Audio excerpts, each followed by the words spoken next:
आप सभी को जय मसीह की हिंदी बाइबल स्टडी इस चैनल में आपका स्वागत है।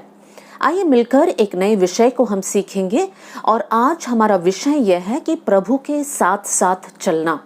उसके लिए एक आयत आपके सामने रखना चाहती हूँ। इफिसियों की पत्री 4 अध्याय और पहला आयत, इफिशियंस चैप्टर 4 वर्स 1 आपके लिए पढ़ना चाहती हूँ।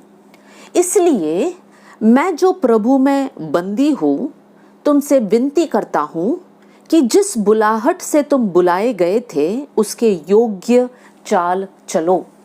पौलुस यहाँ पर लिखता है कि जिस बुलाहट से तुम्हें बुलाए गए थे, हम सबके पास एक बुलाहट है। प्रभु का बुलाहट हमारे पास आया और हमने उसको स्वीकार किया, हमने प्रभु पर विश्वास किया, हमने उद्धार पाया। और अब पौलुस कहता है उस बुलाहट के योग्य हमारा चाल चलन होना जरूरी है। मतलब जैसे हम चाहते हैं वैसे हम हमारे जीवन को जी नहीं सकते हैं। हमको याद रखना है कि हम बुलाए गए लोग हैं और प्रभु जिस तरीके से चाहता है उसी तरीके से मेरा जीवन आगे बढ़ना चाहिए। आज प्रभु के वचन पर हम लोग ध्यान देंगे। प्रभु के वचन में कुछ लोगों के बारे में इस प्रकार लिखा है कि वो लोग प्रभु के साथ साथ चलते थे। मतलब उनका चाल चलन प्रभु के सामने योग्य था। तब उन प्रभु के दासों के जीवन से, दासियों के जीवन से हम सीखेंगे कि वो लोग कैसे प्रभु के साथ चल पाए, उनका जीवन में उनका जीवन शैली किस प्रकार का था और उनके जीवन से उन बातों को सीखकर हमारे जीवन में हम अपनाने की कोशिश करेंगे ताकि हम भी प्रभु के साथ साथ चल पाए और जिस बुलाहट हमने पाया है उस बुलाहट के योग्य चाल चलन हमारा होने पाए। बाइबल में से कुछ दास दासियों के जीवन से हम सीखने जा रहे हैं। सबसे पहला उत्पत्ति का किताब 5वां अध्याय 24वीं आयत, जेनेसिस चैप्टर 5 वर्स 24। यहाँ पर हम इस प्रकार पढ़ते हैं, हानोक परमेश्वर के साथ साथ चलता था, फिर वो लोप हो गया क्योंकि परमेश्वर ने उसे उठा लिया। हम जानते हैं हानोक एक ऐसा मनुष्य था जिसको परमेश्वर ने उठा लिया, लेकिन उनके बारे में यहाँ पर लिखा गया है कि वो प्रभु के साथ साथ चलता था। आज हम लोग हानोक के जीवन में देखेंगे, हानोक के जीवन में ऐसा कौन सा सीक्रेट है या उनके जीवन में ऐसा कौन सा आदत था जिसके कारण वो प्रभु के साथ साथ चल पाया। उसके लिए हमारे ध्यान को हम इब्रानियों के किताब में लेकर जाएंगे। इब्रानियों की किताब अध्याय 11 आयत 5, हिब्रूज चैप्टर 11 वर्स 5 आपके लिए पढ़ना चाहती हूँ। विश्वास ही से हानोक उठा लिया गया कि मृत्यु को ना देखे और उसका पता नहीं मिला क्योंकि परमेश्वर ने उसे उठा लिया था। और उसके उठाए जाने से पहले उसकी यह गवाही दी गई थी कि उसने परमेश्वर को प्रसन्न किया है। हानोक क्यों और कैसे प्रभु के साथ साथ चल पाया? क्योंकि हानोक परमेश्वर को प्रसन्न करता था। मेरे प्रिय भाई बहनों, प्रभु के साथ साथ चलने के पीछे यह रहस्य है कि हमें हमारे हर एक काम में प्रभु को प्रसन्न करना है। हमें हर एक काम करने से पहले ये सोचना चाहिए, क्या ये करने से परमेश्वर मुझसे प्रसन्न होगा? क्या मेरे ऐसे चाल चलन से, मेरे इस प्रकार की बात करने की तरीका से, मेरी ये आदत से, मेरे इस प्रकार के सोचने की आदत से क्या परमेश्वर मुझसे प्रसन्न रहेगा या नहीं रहेगा? और अगर हम प्रभु को प्रसन्न करते हैं तो परमेश्वर के साथ साथ चल पाएंगे। प्रभु को हम कैसे प्रसन्न कर सकते हैं? इब्रानियों 11वीं अध्याय और 6वीं आयत, हिब्रूज चैप्टर 11 वर्स 6, यहाँ पर इस प्रकार लिखा है, विश्वास बिना उसे प्रसन्न करना अनहोना है। अगर प्रभु को प्रसन्न करना है तो हमारे अंदर विश्वास होना जरूरी है। अगर हमारे अंदर विश्वास नहीं है तो हम प्रभु को प्रसन्न नहीं कर सकते हैं। मेरे प्रियो, हम लोग सब बोलते हैं कि हमारे अंदर विश्वास है, हम विश्वासी लोग हैं, विश्वासी भाई है, विश्वासी बहन है, इस प्रकार हमारे बारे में हम खुद गवाही देते हैं। लेकिन हमें सोचना है, क्या हमारे अंदर सच में विश्वास है? क्या सिर्फ नाम के लिए हम बोलते हैं हम विश्वासी भाई बहन हैं? वचन में लिखा है कि अगर हमारे अंदर राई के दाने के बराबर भी विश्वास हो तो पहाड़ को देखकर या पहाड़ रूपी समस्या को देखकर हम बोल सकते हैं, यहाँ से उखड़ जा और समुंदर में जाके गिर जा। वो होता है विश्वास। अगर हमारे अंदर विश्वास है तो हम समस्या को देखकर नकारात्मक बात, नेगेटिव बात को नहीं बोलेंगे।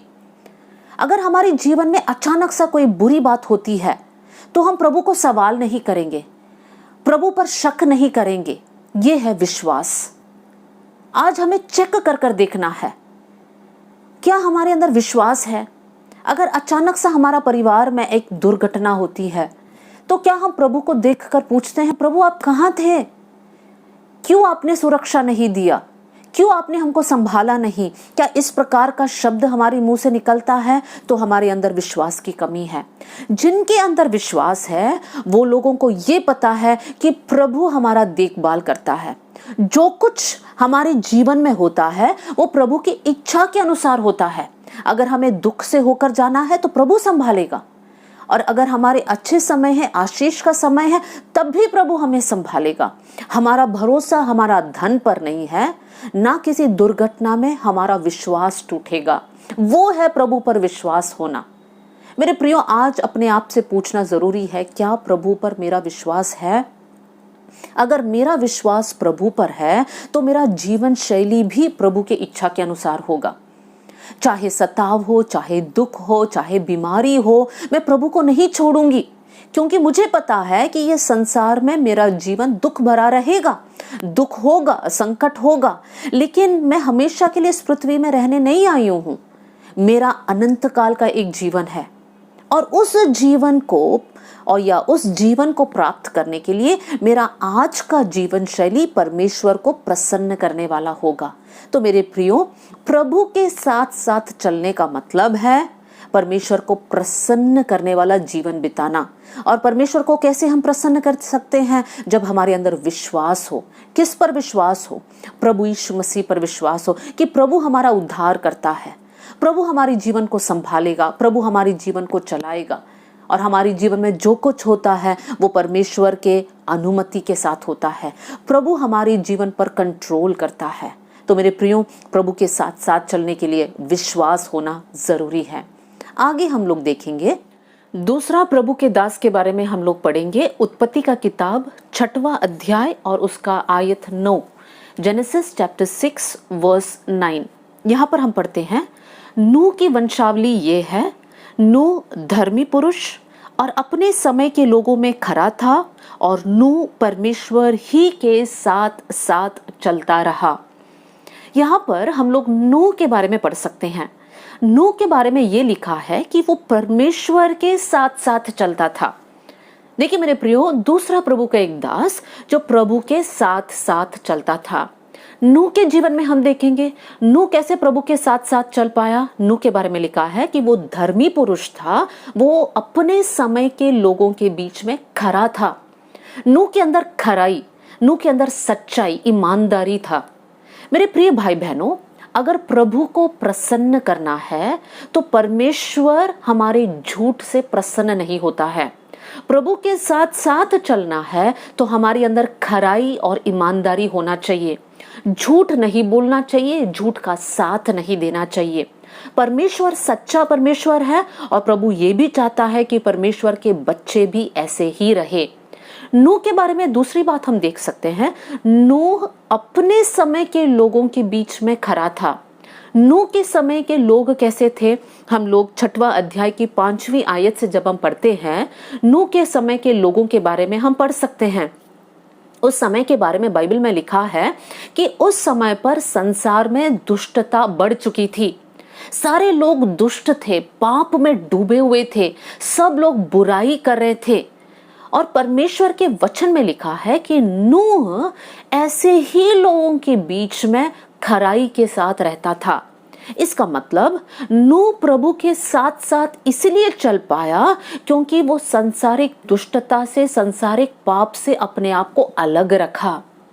मेरे प्रियो, संसार में कितनी भी बुरी बातें हैं, कितनी भी दुष्टता हो, हमारा फर्ज ये बनता है कि हम ये पाप भरी संसार में अपने आप को पाप से बचा कर रखें।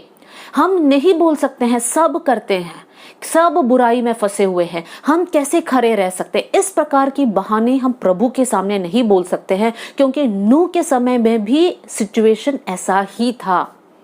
लेकिन नूह अपने आप को खरा रखा और इसलिए वो प्रभु के साथ साथ चल पाया। एक और आयत आपके सामने मैं रखना चाहती हूँ, इब्रानियों की किताब उसका 11वीं अध्याय और उसकी 7वीं आयत, हिब्रूस चैप्टर 11 वर्स 7।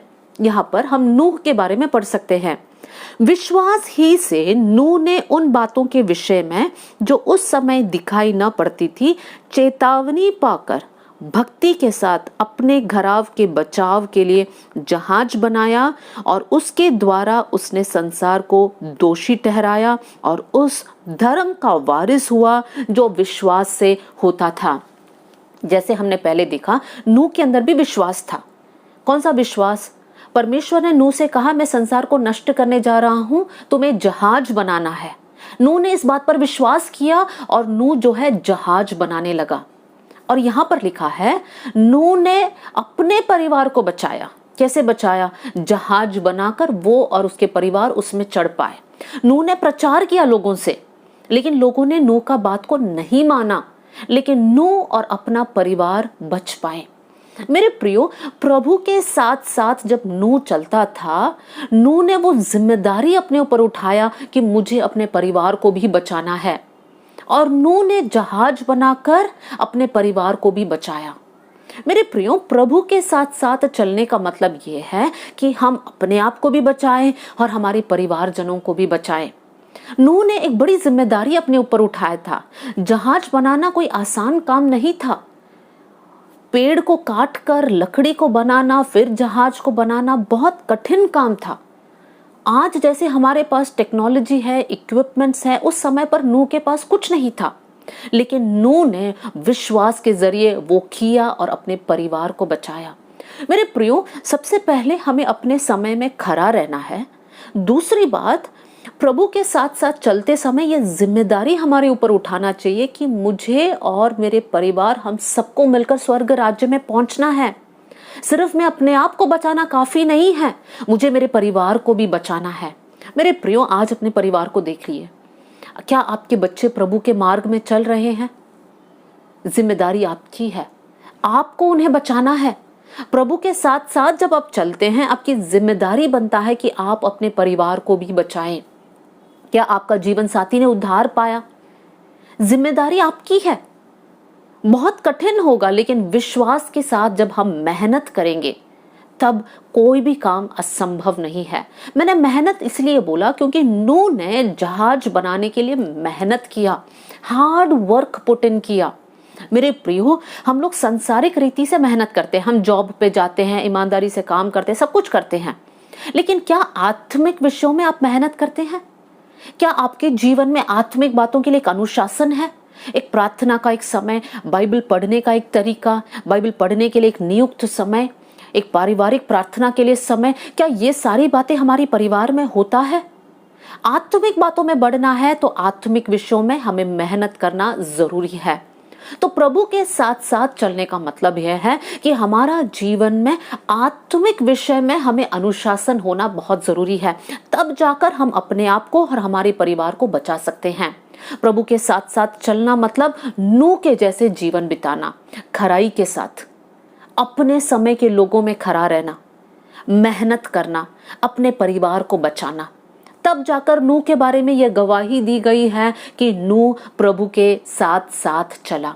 आज हम भी यही प्रार्थना करेंगे, प्रभु नूह के समान इस संसार में, इस समाज में हम लोग खराई के साथ रहने पाए, आपको प्रसन्न करने वाले बन जाए, विश्वास के साथ हम आगे बढ़े, आत्मिक विषयों में हम मेहनत करें, हम यत्न से आपको खोजने वाले बन जाए। इस प्रकार का एक जीवन अगर हमारा है तो हम प्रभु के साथ साथ चल पाएंगे। तीसरा, प्रभु के दास के बारे में हम पढ़ेंगे, उत्पत्ति का किताब उसका 17वीं अध्याय और पहली आयत, जेनेसिस चैप्टर 17 वर्स 1 आपके लिए पढ़ना चाहती हूँ। जब अब्राम 99 वर्ष का हो गया तब यहोवा ने उसको दर्शन देकर कहा, मैं सर्वशक्तिमान ईश्वर हूँ, मेरी उपस्थिति में चल और सिद्ध होता जा। यहाँ पर परमेश्वर अब्राहम से कहता है कि मेरी उपस्थिति में चलना है और सिद्ध होते जाना है। क्या अब्राहम प्रभु की उपस्थिति में चला? एक आयत आपके सामने रखना चाहती हूँ। उत्पत्ति का किताब 24वीं अध्याय और उसका 40वीं आयत, जेनेसिस चैप्टर 24 वर्स 40। यहाँ पर हम पढ़ सकते हैं, तब उसने मुझसे कहा, यहोवा जिसके सामने मैं चलता आया हूँ। यहाँ पर अब्राहम अपने बारे में कहता है, मैं यहोवा के सामने चलता आया हूँ। मेरे प्रियो, उस आयत पर हम लोग वापस आएंगे। 17वीं अध्याय और पहली आयत, परमेश्वर यहोवा अब्राहम से क्या कहता है? मेरी उपस्थिति में चल और सिद्ध होता जा। प्रभु की उपस्थिति में चला हुआ अब्राहम सिद्ध होता गया। लेकिन आज हमें यह सीखना है कि सिद्ध होने का क्या मतलब है। अब्राहम प्रभु के उपस्थिति में चला कर स्वयं अब्राहम कहता है, लेकिन वो कैसे सिद्ध होता गया? हम लोग नए नियम में देखेंगे कि कैसे हम सिद्ध होते जाएंगे। हम लोग याकूब के पत्री में आएंगे। याकूब का पत्री, उसका पहला अध्याय और उसका दूसरी आयत आपके लिए पढ़ना चाहती हूँ। हे मेरे भाइयों और बहनों, जब तुम नाना प्रकार की परीक्षाओं में पढ़ो तो इसको पूरे आनंद की बात समझो, यह जानकर कि तुम्हारे विश्वास के परखे जाने से धीरज उत्पन्न होता है। पर धीरज को अपना पूरा काम करने दो कि तुम पूरे और सिद्ध हो जाओ और तुम में किसी बात की घटी ना रहे। यहाँ पर सिद्ध होने के बारे में लिखा है। यहाँ पर याकूब नए नियम में क्या कहता है? जब तुम नाना प्रकार की परीक्षाओं से होकर जाओ तो इसको पूरी आनंद की बात समझो। देखिए, परीक्षा में तो हम दुखी होते हैं, लेकिन बाइबल क्या कहता है? जब हम परीक्षाओं से होकर जाते हैं तब हमें आनंदित होना है, क्योंकि हमारा विश्वास परखा जा रहा है। जब हमारा विश्वास परखा जा रहा है तब हमारे अंदर धीरज उत्पन्न होता है, और जब धीरज उत्पन्न होता है तब हम सिद्ध होते जाते हैं। तो सिद्ध कैसे होते हैं? जब हम लोग अलग अलग परीक्षाओं से होकर जाते हैं। मैं इसको फिर से रिपीट करना चाहती हूँ। जब हम परीक्षाओं से होकर जाते हैं तब हमें आनंद मनाना है, क्योंकि हमारा विश्वास परखा जा रहा है। विश्वास के परखे जाने से धीरज उत्पन्न होता है, और धीरज उत्पन्न होने से हम सिद्ध होते जाते हैं। तो कैसे हम सिद्ध होते हैं? इन शॉर्ट मैं कहूं, जब हम परीक्षाओं से होकर जाते हैं तब हम सिद्ध होते जाते हैं। और प्रभु ने अब्राहम से क्या कहा? मेरी उपस्थिति में चल और सिद्ध होता जा। और अब्राहम प्रभु की उपस्थिति में चला। क्या अब्राहम के जीवन में परीक्षा आई? हम जानते हैं अब्राहम के जीवन में बहुत बड़ा परीक्षा था। परमेश्वर यहोवा अब्राहम को बुलाता और कहता है कि तुम्हारा इकलौता बेटा को ले लो, इसहाक को ले लो, और इसहाक को मेरे लिए एक बलिदान करके चढ़ाओ। अब्राहम और सारा के जीवन में संतान नहीं था। बहुत साल इंतजार करने के बाद उनके परिवार में प्रभु ने एक संतान दिया। अब उसी संतान के बारे में परमेश्वर कहता है, वो संतान को मेरे लिए बलिदान करके चढ़ाओ। क्या अब्राहम को यह बात मानना चाहिए? अगर हम अब्राहम की जगह होते तो क्या हम ये काम करते? लेकिन अब्राहम प्रभु के साथ साथ चलता था। अब्राहम के लिए बेटा से बढ़कर परमेश्वर था, और इसलिए प्रभु की बात मानने के लिए वो तैयार हो गया। उसका परीक्षा ये था कि क्या वो जिस व्यक्ति से सबसे ज्यादा प्यार करता है उस व्यक्ति को दे देगा। और हम जानते हैं अब्राहम इसहाक को लेकर जाता है, मोरिया पर्वत पर चढ़ता है, वहां पर बलिदान करने के लिए रेडी होता है, इसहाक को उस वेदी पर रखता है। वहां पर परमेश्वर बुलाता है और कहता है इसहाक पर हाथ नहीं लगाना। अब्राहम अपनी परीक्षा में पास हो जाता है। मेरे प्रियो, हमारे जीवन में भी बहुत सारी परीक्षाओं में से हम होकर जाते हैं, और जब हम परीक्षाओं को पार करते हैं, मतलब हम उसमें गिरते नहीं हैं लेकिन हम पार होकर आगे बढ़ते हैं, तब हम लोग सिद्ध होते जाते हैं। मेरे प्रिय भाई बहनों, परीक्षाओं के समय पर, दुख के समय पर, संकट के समय पर प्रभु से सवाल नहीं करना। जब हम परीक्षाओं से होकर जाते हैं, दुख से होकर जाते हैं, परेशानियों से, बीमारियों से, तंगी से होकर जाते हैं, उस समय पर भी हमें याद रखना है कि प्रभु को पहला स्थान देना है। उस परीक्षा में जो हमें गिरना नहीं है, विश्वास को त्यागना नहीं है, लेकिन हम लोग परीक्षाओं से जब पार होकर आगे बढ़ते हैं, हम सिद्ध होते जाते हैं। मेरे प्रिय भाई बहनों, प्रभु के साथ साथ चलने का मतलब है सिद्ध होते जाओ। अब्राहम प्रभु के साथ साथ चला, प्रभु के सामने चला, और वो सिद्ध हो गया। आज प्रभु के साथ साथ चलना चाहते हो तो परीक्षा में स्थिर रहिए। कैसे हम परीक्षा में स्थिर रह सकते हैं? आज्ञाकारी रहिए। अब्राहम बहुत सारे रीजंस को बोल सकता है, प्रभु मेरे पास एक ही बेटा है, अब कुछ और मांगे मैं सब कुछ देने तैयार हूं।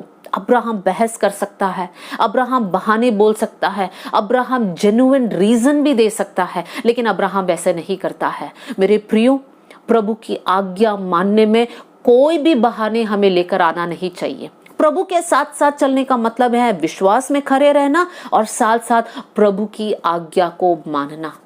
अगर प्रभु कुछ कहता है वो मानने के लिए तैयार रहो। यूहन्ना के सुसमाचार में लिखा है, यदि तुम मुझसे प्रेम करते हो तो मेरी आज्ञा को मानोगे। मेरे प्रियो, क्या प्रभु से प्रेम करते हो? तो परमेश्वर की आज्ञा हमारे लिए बर्डन नहीं होगा, हमारे लिए एक बोझ नहीं बनेगा, लेकिन हम पूरे मन से प्रभु से प्रेम करेंगे और प्रभु की आज्ञा को मानेंगे। आइए हम लोग आगे देखेंगे। चौथा एक प्रभु के दास दासी के बारे में हम सीखेंगे। लूका का सुसमाचार 1 अध्याय और उसका 6वीं आयत आपके सामने पढ़ना चाहती हूँ। Luke chapter 1 verse 6। वे दोनों प्रभु के सामने धर्मी थे, प्रभु की सारी आज्ञाओं और विधियों पर निर्दोष चलने वाले थे। मतलब ये लोग भी प्रभु के साथ साथ चलते थे। कौन है ये लोग? 5वीं आयत में हम पढ़ सकते हैं। यहाँ पर एक कपल है, एक पति पत्नी है जिनका नाम है जकरिया और एलिशिबा। जकरिया और एलिशिबा के बारे में हम पढ़ सकते हैं कि वो लोग प्रभु के सामने निर्दोष चलने वाले लोग थे। क्यों वो लोग प्रभु के सामने निर्दोष चले? क्योंकि वो लोग आज्ञा और विधियों को मानते थे। इंग्लिश बाइबल में एक अनुवाद में इस प्रकार लिखा है कि वो लोग फेथफुल थे और ब्लेमलेस थे। मतलब वो लोग प्रभु के सामने विश्वास योग्य लोग थे। मेरे प्रियो, प्रभु के साथ साथ चलना है तो हमारे अंदर विश्वास योग्यता होना बहुत जरूरी है। विश्वास योग्यता का मतलब क्या है? हमारी बातों में हम विश्वास योग्य रहे। हमारा हाँ हाँ होना चाहिए, हमारा ना ना होना चाहिए। अगर हम किसी से कहते हैं कि हम 5 बजे मिलेंगे, उसका मतलब है ठीक 5 बजे हमें वहां पर पहुंचना है। ये होता है विश्वास योग्यता। अगर हम किसी से कहते हैं कि हम अगले महीने 5 तारीख को आपका किराया देंगे, तो अगले महीने 5 तारीख को ही हमें किराया देना है, वहां पर डिले नहीं करना है। ये है विश्वास योग्यता। वचन में एक दृष्टांत है जहां पर एक आयत इस्तेमाल किया गया है। यीशु मसीह कहता है कि स्वामी अपने दास से कहता है, हे धन्य और विश्वास योग्य दास। किससे कहा गया है? जो अपने तोड़ों के साथ विश्वास योग्य रहा। मेरे प्रियो, प्रभु ने जो वरदान हमें दिया है, प्रभु ने जो क्षमता हमें दी है, प्रभु ने जो टैलेंट्स हमें दिया है, क्या उसके प्रति हम विश्वास योग्य है? प्रभु के साथ साथ चलने का मतलब है कि प्रभु के सामने विश्वास योग्यता के साथ चलना। अगर हम प्रभु के लिए कुछ करते हैं तो किस मनसा के साथ करते हैं, कैसे करते हैं, ये सारी बातों को प्रभु देखता है। और हम सब हमारी कामों को ऐसे करें जैसे कि उस दिन जब हम प्रभु के सामने खड़े रहेंगे, प्रभु हमको देखकर बोलना चाहिए, हे धन्य और विश्वास योग्य दास। आज हमारे जीवन को हम चेक करेंगे। क्या आज हमारे जीवन को देखकर क्या प्रभु ऐसे बोल सकता है कि ये मेरा विश्वास योग्य बेटा या फिर विश्वास योग्य बेटी है? क्या प्रभु ऐसे बोलेगा हमारे बारे में? अगर नहीं बोलेगा तो हमारा जीवन को हमें चेंज करना है। हमारे अंदर विश्वास योग्यता होना चाहिए। हमारे पैसों के विषय में हम लोग विश्वास योग्य रहना है। हमारे समय के प्रति हमें विश्वास योग्य रहना है। हमारे रिश्तों के एरिया में हमें विश्वास योग्य रहना है। हर एक एरिया में हमें विश्वास योग्य रहना जरूरी है, तब जाकर हम प्रभु के साथ साथ चल पाएंगे। जकरिया और एलिशिबा के बारे में लिखा है कि वो लोग निर्दोष होकर या विश्वास योग्य होकर प्रभु के सामने चलते थे। जकरिया और एलिशिबा के जीवन में एक कमी थी। वो लोग जिस विषय के लिए प्रार्थना किया उस विषय का उत्तर उन्हें नहीं मिल रहा था। तब तक उनके जीवन में नहीं मिला था। उनके परिवार में एक संतान नहीं था। वो लोग प्रार्थना कर रहे थे लेकिन उनके परिवार में संतान नहीं था। उसके बाद उनके जीवन में संतान आया। हम जानते हैं जकरिया और एलिशिबा यूहन्ना बपतिस्मा देने वाले के माता पिता बन गए। लेकिन कब वो लोग निर्दोष रहे, कब वो लोग विश्वास योग्यता के साथ चले? जब वो लोग को प्रार्थना का जवाब नहीं मिल रहा था, तब भी वो लोग प्रभु के सामने निर्दोष और विश्वास योग्यता के साथ वो लोग चले। मेरे प्रियो, बहुत से वक्त आप लोग या मैं भी इस प्रकार सोचते होंगे कि मैं इस विषय के लिए प्रार्थना करूं, मुझे जवाब नहीं मिल रहा है। अगर मुझे जवाब मिलता तो मैं प्रभु के सामने खराई के साथ चलता। ऐसे हम लोग सोचते होंगे, लेकिन यह सोच गलत है। जब हमें जवाब नहीं भी मिलता है, जब हमारे जीवन में आशीष नहीं दिखाई देता है, जब सारे दरवाजे हमारे लिए बंद है, उस समय पर भी हमें प्रभु के साथ साथ चलना है, निर्दोष होकर चलना है, विश्वास योग्य होकर चलना है। क्या हम वैसे कर सकते हैं? आज अभी तक हम लोगों ने 4 पॉइंट्स को देखा। सबसे पहले हमने देखा हानोक प्रभु के साथ साथ चलता था, फिर हमने देखा नूह प्रभु के साथ साथ चला, फिर हमने देखा अब्राहम प्रभु के सामने चला, फिर हमने देखा जकरिया और एलिशिबा प्रभु के साथ साथ चले। मेरे प्रियो, कब 2 लोग साथ साथ चल सकते हैं? आमोस की किताब में हम पढ़ेंगे। आमोस की किताब 3 अध्याय और 3 आयत आपके लिए पढ़ना चाहती हूँ। यहाँ पर हम पढ़ते हैं, यदि 2 मनुष्य परस्पर सहमत ना हो तो क्या वो एक संग चल सकेंगे? वचन में लिखा है, अगर 2 लोगों को साथ साथ चलना है तो वो लोग आपसी सहमति में आना है। एक पति और पत्नी आपसी सहमति में आते हैं कि हम लोग शादी करेंगे और एक साथ हमारे जीवन को बिताएंगे, हम लोग आपसी प्रेम करेंगे, आपस में विश्वास योग्य रहेंगे, एक दूसरे का ख्याल रखेंगे। इस प्रकार वो लोग सहमत होते हैं, वाचा बांधते हैं, फिर जाकर वो लोग एक साथ जीते हैं। अगर 2 लोग साथ चलने में सहमत होना है तो हमारी आत्मिक जीवन में भी जब हम प्रभु के साथ साथ चलते हैं, एक आपसी सहमति में आना है। क्या है हमारी सहमति? जब हम प्रभु के साथ साथ चलते हैं तो परमेश्वर ये चाहता है कि हमारी इच्छा नहीं, हमारी डिजायर्स नहीं, हमारी इच्छा के अनुसार हम नहीं चल सकते हैं, लेकिन हमें प्रभु के वचन के अनुसार चलना है। इस सहमति के अनुसार ही हम लोग आगे बढ़ सकते हैं। प्रभु के साथ साथ चलना चाहते हैं मेरे प्रिय भाई बहन, तो आपको प्रभु के अनुसार चलना पड़ेगा। हमारी इच्छा के अनुसार नहीं चलना पड़ेगा, हमारी रीति रिवाज के अनुसार हम नहीं चल सकते हैं, हमारी पिछले परंपरा क्या कहता है उसके अनुसार हम नहीं जी सकते हैं। परमेश्वर क्या चाहता है उसके हिसाब से ही हम आगे बढ़ सकते हैं, उसके अनुसार ही हम आगे चल सकते हैं। तो मेरे प्रियो, प्रभु के साथ साथ चलने का मतलब यह है कि परमेश्वर की इच्छा के अनुसार चलना, प्रभु जो राह दिखाता है उस राह में चलना। तो हमारी इच्छा नहीं, हमारे डिजायर्स नहीं, हमारे एम्बिशंस नहीं है, लेकिन परमेश्वर का कार्य हमारे जीवन में होना है। तो हमने इस वीडियो में क्या सीखा कि हमें हानोक के जैसे चलना है। हानोक प्रभु को प्रसन्न किया और प्रसन्न करने के लिए हमारे अंदर विश्वास होना चाहिए, तो वैसे ही हमें भी जीना है। दूसरा हमने देखा, नूह प्रभु के साथ साथ चला। नूह कैसे चला? वो उसके जीवन में खराई था, अपने समय के लोगों में वो खरा था, वो संसारिक पाप से अपने आप को दूर रखा, वो मेहनती इंसान था, उसने जहाज बनाया और अपने परिवार को बचाया।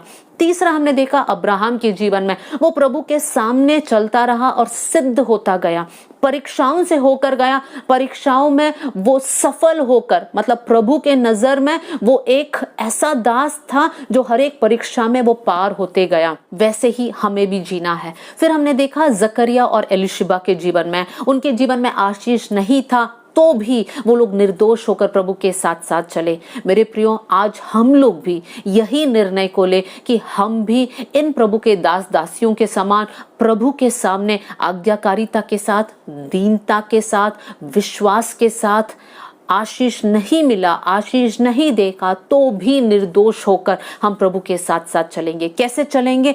प्रभु के इच्छा के अनुसार हम चलेंगे। प्रभु इन वचनों के द्वारा आप सबको बहुत आशीष दे। जय मसीह की।